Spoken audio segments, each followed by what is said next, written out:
It's finally here. Back in 2005 when episode 3 came out, who would have known that we were going to get a sequel to the original trilogy just 10 years later? The answer is none of us. Now I watched this movie the day it released on Thursday, and in this video I'm going to give you my review of Star Wars Episode 7, The Force Awakens. Let's get to it. Now as soon as the movie started with the traditional Star Wars logo and text, I had a huge smile on my face and I pretty much had it throughout the rest of the movie, along with some expressions like this, as there were plenty of jaw-dropping scenes throughout this film. So what works and what doesn't work? Well, let's start with our two leads. The way they are both introduced is really great, as with visual storytelling and next to no dialogue, you already get to know their characters and you want to follow them in their adventure. They don't even need the original cast with them to be interesting. Speaking of the original cast, they all have great performances and feel like older versions of their characters from the original films, especially Harrison Ford.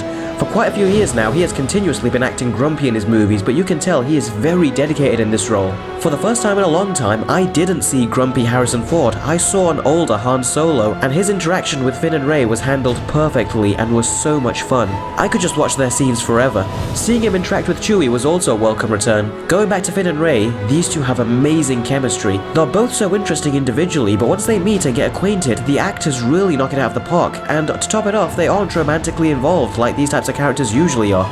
You really like Finn's character. He's relatable, courageous, interesting, and funny. He also has a really hilarious scene with BB-8, and it had me, as well as the entire audience, laughing our butts off. Now the character of Rey really took me by surprise. When I saw her in the trailer, I thought she would just be a good standard character. I didn't expect her to be one of the best characters in this entire movie. She plays a tough female character, which is kind of standard, but there is so much depth to her character, and she also has a very interesting backstory that is only going to be further explained in the upcoming movies.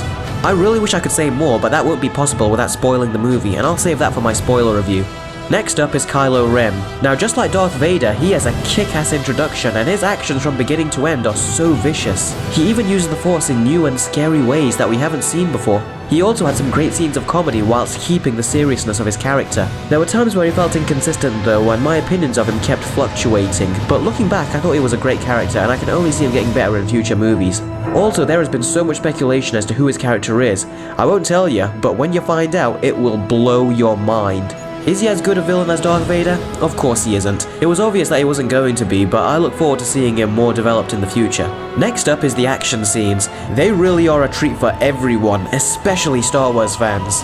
They are so well shot, and the special effects in combination with the practical effects go together so well that you can't help but get lost in them. The X-Wing scenes were different from what we've seen before because of the way they were filmed, and also the way they switched from air to ground battles. They were just so much fun and a blast to experience. All the action in this movie is masterfully done, and the lightsaber fight that you see in the trailer was so realistic, and out of all the lightsaber fights in the entire saga, this one felt unique and different from the rest in a very gritty way. Also, the color palette that was used in the scene was stunning and definitely my favorite of the entire movie. I especially liked how for the first time in the Star Wars movies, the light from the lightsabers actually shined upon the characters. That also added so much to the overall style.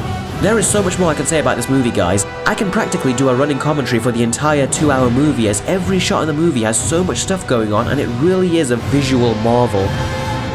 There were some bad things as well, mostly nitpicks and one major problem. The nitpick is there are so much practical effects going on and they all look great. The creatures in this movie are all practical as well, and they really make the only two CG characters stand out. Mainly Andy Serkis, who plays the main bad guy of the movie, Supreme Commander Smoke. First of all, that is a dumb name. It sounds like a video game character from the Metal Gear Solid series. Name aside, the character Andy Serkis does the motion capture for looks like crap. He looks very similar to Freddy Krueger in that crappy 2010 remake. This is the first time Andy Serkis' motion capture felt shoehorned in, and it would have been so much more effective and in tune with the movie if the Supreme Leader was a practical effect.